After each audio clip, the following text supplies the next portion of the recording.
하나님 말씀은 구약성경 출애굽기 28장 1절에서 4절까지입니다. 우리 같이 한 목소리로 함께 읽겠습니다.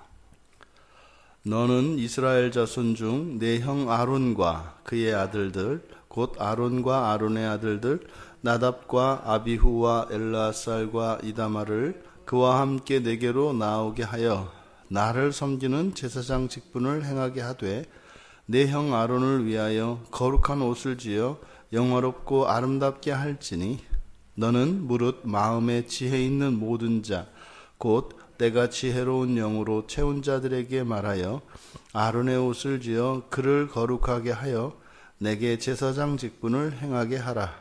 그들이 지을 옷은 이러하니 곧 흉패와 에봇과 겉옷과 반포 속옷과 관과 띠라. 그들이 내 형 아론과 그 아들들을 위하여 거룩한 옷을 지어 아론이 내게 제사장 직분을 행하게 하라. 아멘. 제사장을 세워라. 그러니까 제사장 직분을 행하게 하라라고 하는 말이 3회가 반복이 됩니다. 그래서 이 제사장 직분의 절대적인 필요를 가르쳐주고 계십니다.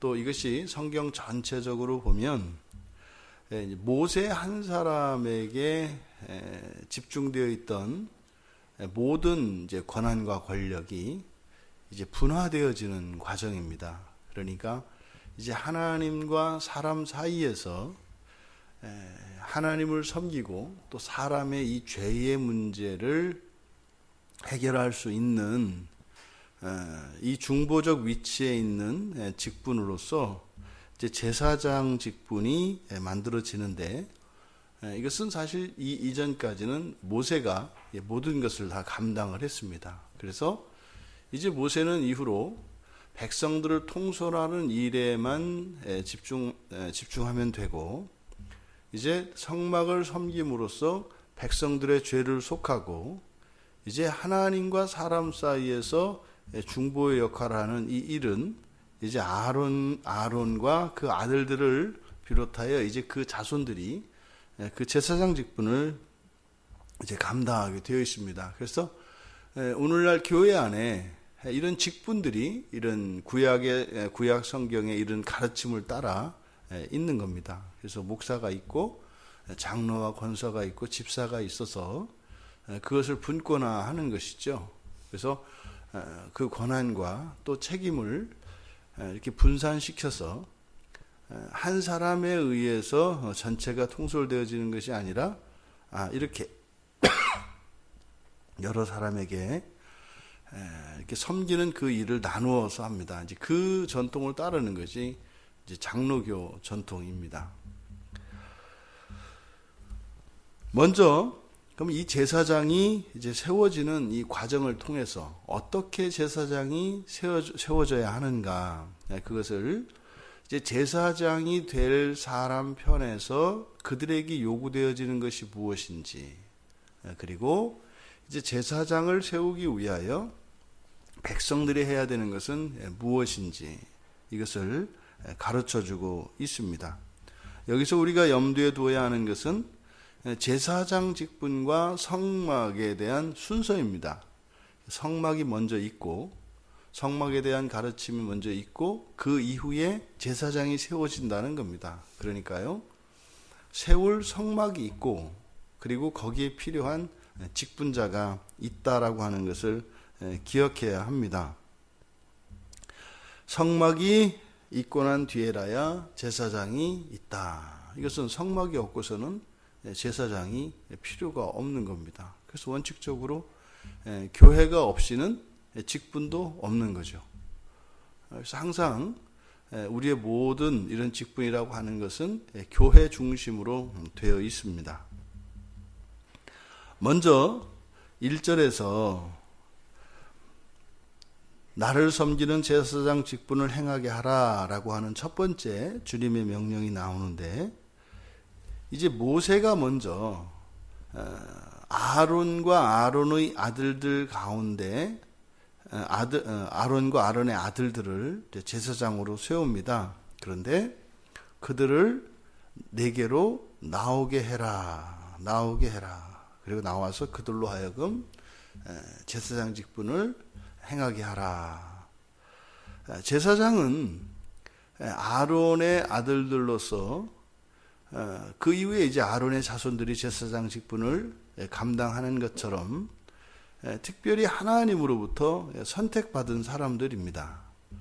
이스라엘 백성들은 모든 민족들 가운데에서 선택된 민족이고 또 그 이스라엘 민족 가운데에서도 특별히 선택받은, 특별히 구별된 사람들이 제사장들이라는 것입니다. 그래서 우리들이 예전에 여호수아에서 살펴보았던 것처럼 그리스도인들은 이중적 신분을 가져요. 여러 가지 면에서.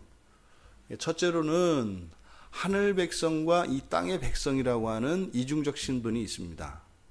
하나님 나라의 백성인 동시에 이 지상에 속해 있는 그 땅의 또한 백성입니다. 우리의 경우에는 하나님 나라라고 하는 천상 국적과 또 대한민국이라고 하는 지상 국적을 가지고 있죠. 다 이중 국적을 가지고 있다고요. 그리스도인들은 그러니까 천상 국적은 다 같습니다. 하나님 나라라고 하는 국적은 같고 지상에 사는 동안은 지상의 국적이 다르죠. 그래서 지상의 국적이 다르지만 인종과 나라, 민족을 초월하여 우리는 한 하나님 그리고 한 나라의 백성들인 것입니다. 그래서 그리스도인들은 세대와 국가를 초월하여 그들이 하나 그 형제됨 안에, 자매됨 안에 있는 것이죠. 이와 같이 우리의 주권과 관련하여 이중국적을 가진다는 의미에서 우리는 이중적 신분을 가지고 또 하나는 우리 그리스도인들이 공동체로서 가지는 신분이 있고 개인적으로 가지는 신분이 있습니다. 그러니까 이스라엘 백성들은 모든 민족 가운데에서 구별된 민족이니까 민족으로서는 이스라엘 백성들이 레위의 그러니까 이 제사장에 속하는 민족입니다. 그러니까 민족적으로는 구약의 이스라엘 백성, 이스라엘 자손들이 모든 민족들 가운데 하나님으로부터 특별히 구별된 제사장적 위치에 있습니다. 또 그러면 그 안에 공동체 안으로 들어오면 그 안에 또 이제 제사장과 제사장이 아닌 사람으로 나뉜다고요. 그래서 이중적인 생활이 있습니다. 그러니까 사실은 교회 안에서는 목사가 있고 성도가 있습니다. 근데 교회 밖으로 나가는 순간은 목사, 성도가 없어요. 모두 다 제사장적 신분으로 이 세상으로는 다 나가는 겁니다. 교회 밖을 나가는 순간 목사와 성도 사이의 구별은 없어요. 다만 제사장으로, 하나님의 제사장으로 이 세상과 하나님 사이를 중보하는 중보자적 신분을 갖는다고요. 근데 이 안에 들어오면 이제 여기에서는 마치 교회 밖에서 이렇게 세상 사람들의 위치와 같은 그런 신분을 갖는 것이 또 교회 안에서의 역할이에요. 그래서 이 두 가지 역할을 다 한다고요. 그러니까 밖에 나가서 살면서 교회 안에 들어와서 제사장의 마음을 알고 또 여기 안에서 살면서 여기서 이제 살면서 또 밖에서 사는 우리들의 일반인들의 삶을 또한 알고 이런 거죠. 그래서 이러한 이중적 신분을 갖는다는 것을 우리가 기억해야 합니다. 근데 어쨌든 이 제사장은 그들 가운데에서 지정된 사람들, 이제 그들을 이제 지정된 사람들이 제사장으로 세워지는데 그들에게 요구되어지는 것이 순종이라는 것을 가르쳐 줍니다. 그들은 모세의 부름에 나와야 합니다. 여기서 모세의 부름은 여호와 하나님을 대신하는 것이기 때문에 여호와의 부름이죠. 그래서 여호와의 부름을 받고 순종할 수 있는 그러니까 순종의 덕목이 가장 제사장들에게는 필요합니다. 여러분, 제사장이 하나님 말씀에 순종하지 않는다고 생각을 해 보십시오. 이게 이제 이단이 되고 난리가 나는 겁니다.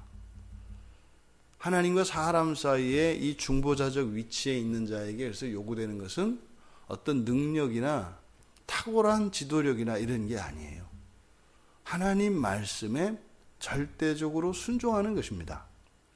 지금은 아론의 그 아들들로 부름을 받기 때문에 오늘날 우리들이 목회자로 세워지는 것도 마찬가지입니다. 그래서 우리가 목회자를 이렇게 존대하는 것은 그들이 하나님으로부터 특별히 선택된 사람이라는 것을 믿기 때문입니다. 절대로 인간적인 어떤 우월감이나 신분과 직분에 있어서 무엇이 아니라 하나님의 특별한 선택이 있었다는 것을 우리가 믿기 때문입니다. 그것은 마치 그리스도인들이 이 세상에서 뭐 다른 사람들보다 우월하거나 더 낫기 때문에 그리스도인이 되는 것이 아니라 하나님의 선택에 의해서 그리스도인이 되어진 것처럼 바로 오늘날 목회자들도 또 이런 교회의 직분자들도 하나님의 선택을 받았기 때문에 존중을 하는 것입니다. 이것을 잊으면 안 됩니다. 반대로 교회 안에서 이런 직분자들의 직분자됨의 이유가 그 사람의 됨됨이와 면면에 있다면 그러면 그리스도인 됨도 그 사람의 됨됨이와 면면에 있어야 하는 것입니다. 그래서 이 이중적 신분을 잘 기억하라고 말씀을 드린 거예요. 하나님의 택함, 하나님의 선택인 것입니다. 그런데 오늘날 목회자들은 무슨 이렇게 아론의 반차를 아론의 자손들 가운데 이렇게 하지 않는단 말이에요.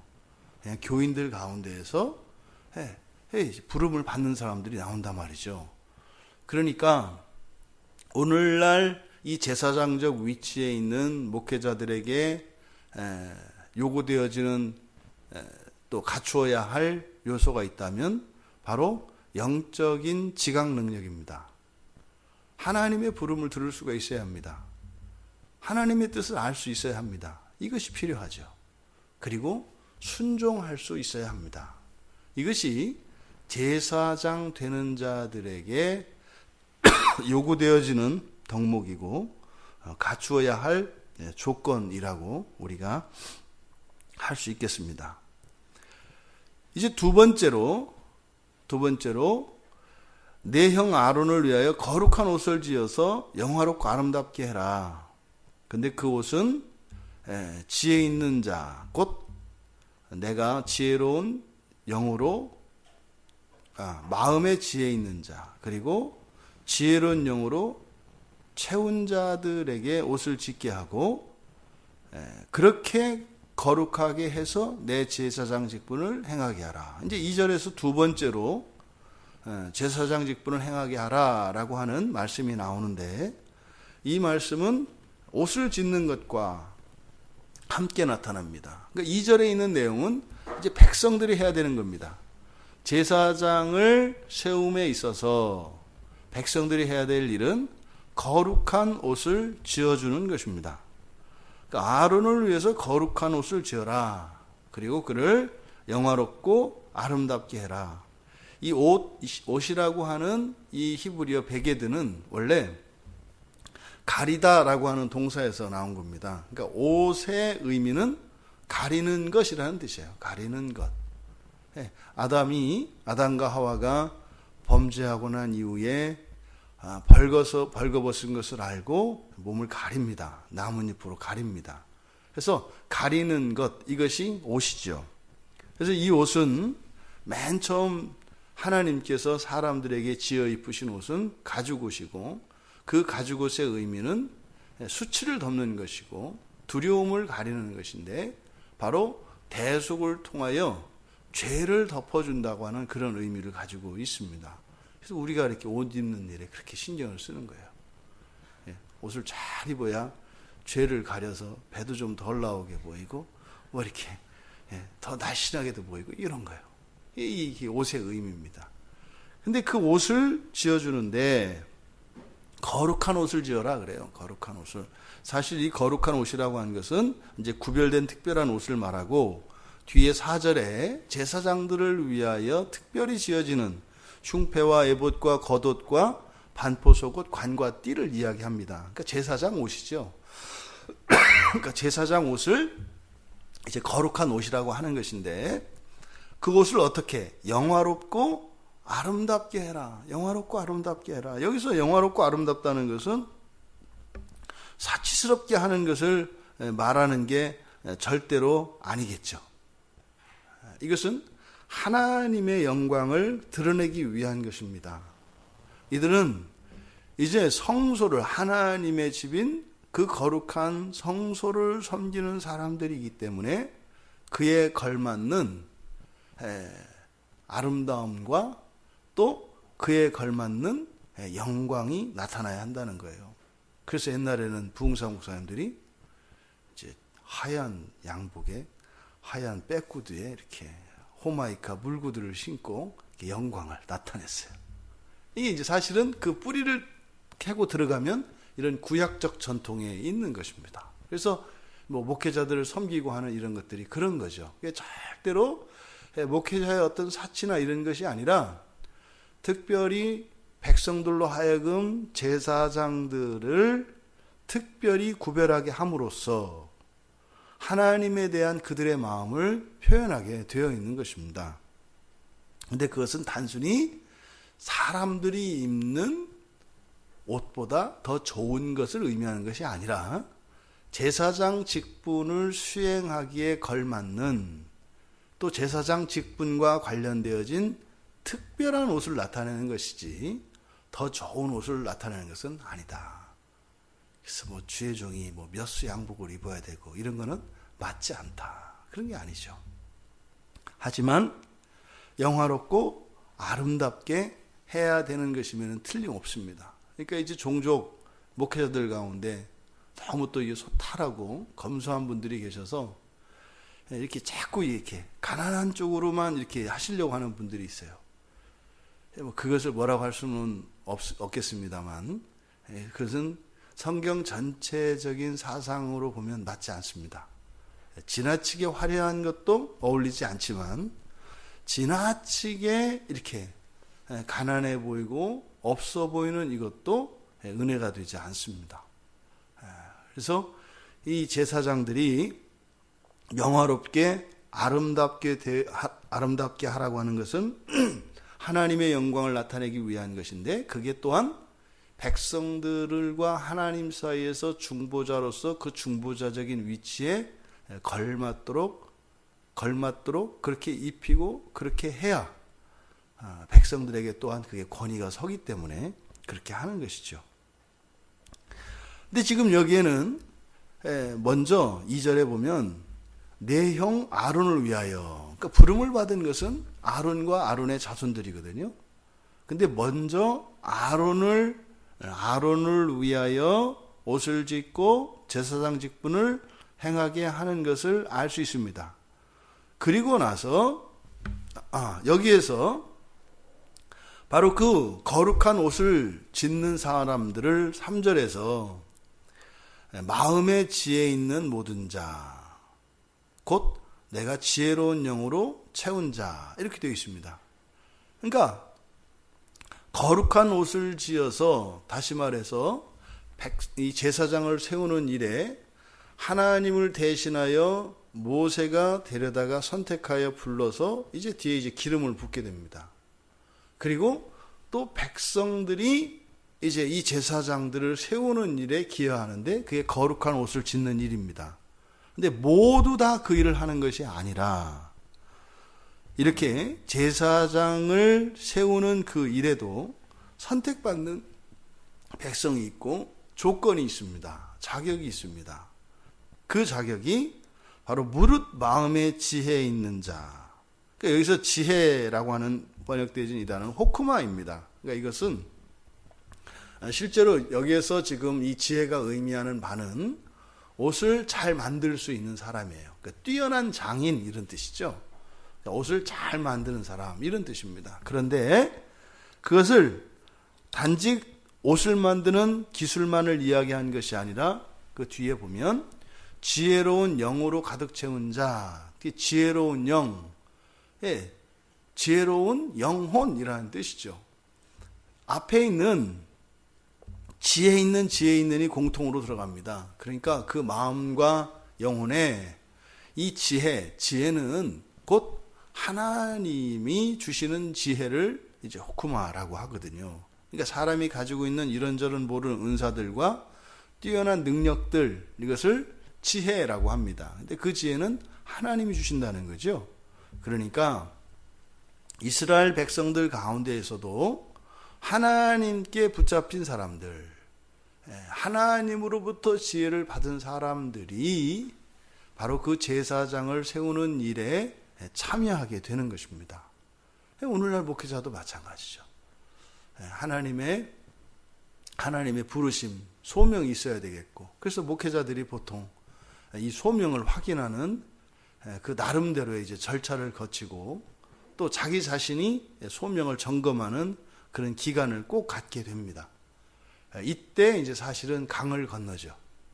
이때 이제 성직자와 성직자가 아닌 사람 사이에 뛰어넘을 수 없는 차이가 생겨납니다. 그 차이가 뭐냐면 가치관의 차이예요. 성직자가 되는 순간 최고의 가치관이 하나가 되는 것이 됩니다. 모든 목회자들의 공통적인 최고의 가치의 우선순위는 하나님이에요. 그래서 하나님 안에서 하나 되는 것이 모든 목회자들의 첫 번째 가치관입니다. 그러니까 일반 성도들은 그렇게 되지 않습니다. 어제 저녁에도 우리가 목사와 장로에 대해서 이야기를 했습니다만, 일반 성도들은 그렇게 되질 않아요. 그래서 장로님들이 아무리 뛰어나도 목사가 될 수 없는 그게 뭐냐면 바로 하나됨이에요. 하나됨. 마치 목사들에겐 부모의 마음이 있어서 가족이 아무리 형제간에 못난 형제가 있고 잘난 형제가 있어도 찢어 발기는 것이 아니라 절대로 가족을 하나로 묶습니다. 부모들은. 근데 이제 장로님들은 그게 안 돼요. 장로들은 효율성을 따지게 되고 이런저런 걸 따지게 돼서 위계질서를 나누게 되고 크고 작은 걸 따지게 됩니다. 그래서 목회자들이 교회를 이끌어야 되는 것은 목회자들의 탁월한 능력이나 이게 아니에요. 하나님의 뜻을 분별하고 하나님 뜻 안에서 서로 다른 의견을 가지고 충돌하는 사람들을 하나로 묶어내는 이 일이 목회자들의 가장 중요한 사명이에요. 근데 그 일은 무슨 리더십에 의해서 그렇게 하는 것이 아니라 하나님 말씀에 따라 하나로 묶어내는 것이죠.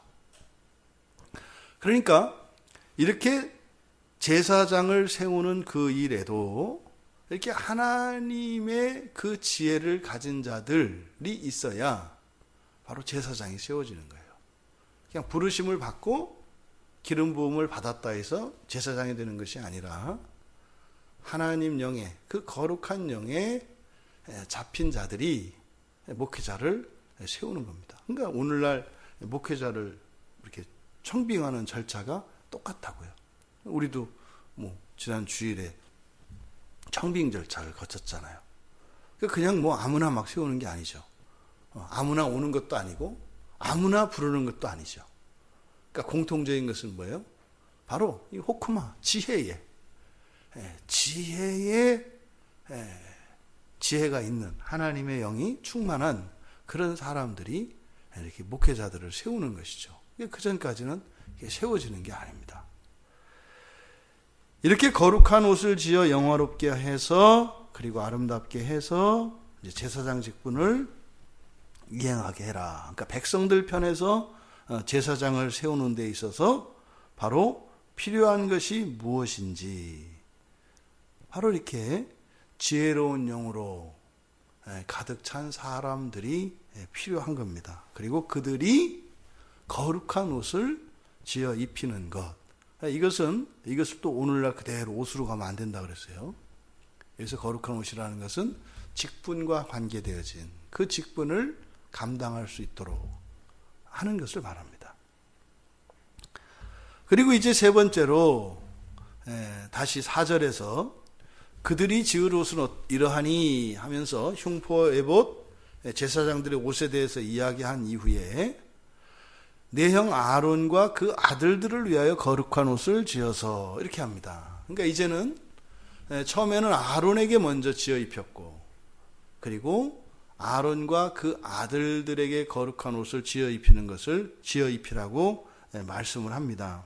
이것은요, 맨 처음에 첫 번째 제사장인 아론의 경우에는 하나님의 선택과 그리고 제사장들의 이스라엘 자손들의 섬김과 기름 부음으로 제사장이 됩니다. 근데 그 이후의 제사장들은요, 옷이 지어지고 그리고 훈련의 과정을 거친다는 것을 알게 됩니다.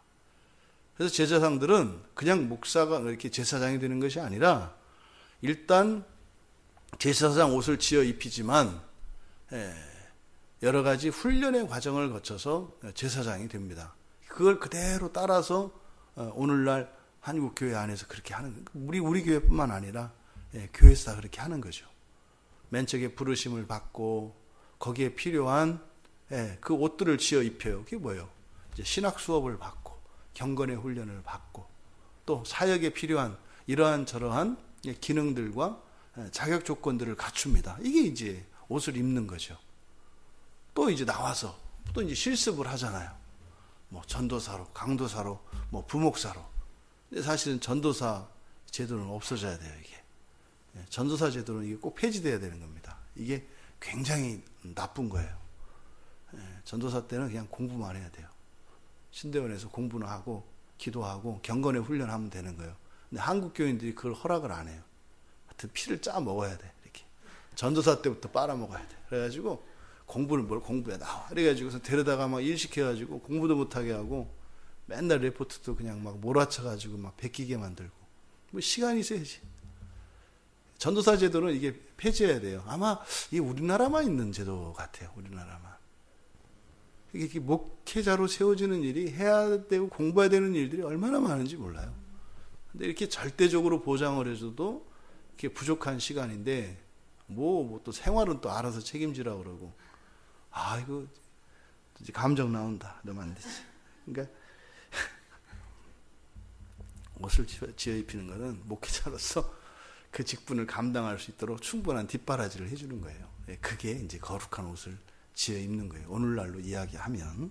그래서 이제 그렇게 아론의 자손 아들들은 그런 식으로 이제 훈련의 과정을 통해서 제사장으로 세워진다. 우리가 오늘 살펴본 이 본문을 통해서 기억해야 되는 것 두 가지입니다. 첫째로는 분권화된다는 거예요. 분화된다는 것. 그래서 하나님 나라를 섬기는 이 일에는 하나님을 섬기는 일과 백성들을 통솔하는 이 일이 분화되고 있다라고 하는 것, 분화되어 있다는 것. 그래서 한 사람이 모든 것을 다 하는 것은 성경적이지 않다라는 것을 알 수 있고, 또 이 제사장을 세우는 일에 제사장에게도 일정한 조건과 이런 덕목들이 요구되어지고, 또 그 제사장을 세우는 그 일에 이렇게 마음에 지혜가 있는 이들, 또 지혜로운 영을 가진 이들에 의해서 제사장이 세워진다는 것. 그러니까 제사장은요, 하나님이 일방적으로 세우시는 것이 아니고 사람들이 일방적으로 세우는 것이 아니라 사람과 하나님이 협력하여 세운다는 것. 이 제사장은 절대적으로 필요하다는 것. 그래서 목사는 주님 오시는 날까지 절대적으로 필요합니다. 절대적으로 필요합니다. 그래서 우리들의 삶이 하나님께 붙어 있을 수 있도록 하는 거룩한 직분으로 그렇게 행하게 해야 되는 것입니다. 여러분들의 삶 속에 그러니까 해야 되는 일이, 여러분들이 여러분 가정에 가서는 여러분들이 제사장으로서 세워져야 돼요.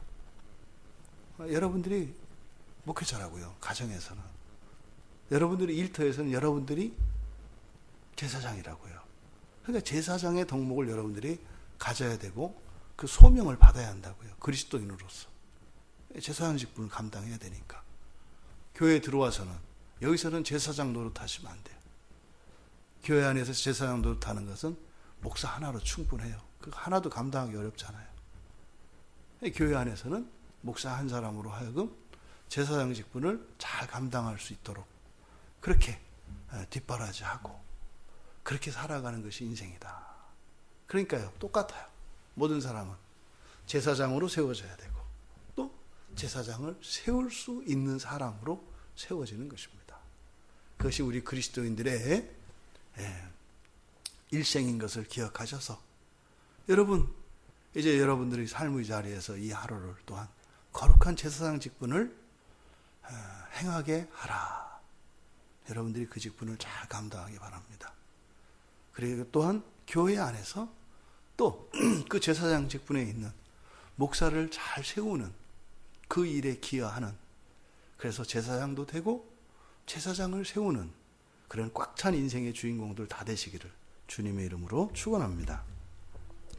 존귀하신 하나님, 하나님께서 이제 성막을 주시고 성막을 섬길 제사장 직분을 세우셨습니다.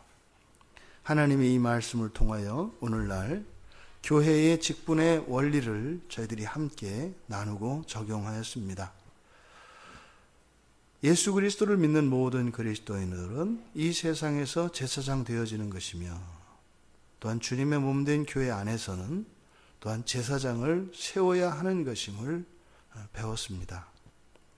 저희들에게 주신 이 인생의 날 동안 후회 없는 인생을 살게 하시고 저희들이 제사장으로 세워지며 또한 저희들이 교회 안에 제사장을 세우며 그렇게 후회 없는 인생을 살아갈 수 있도록 은혜를 내려 주시옵소서. 감사하며 예수님의 이름으로 기도하옵나이다. 아멘.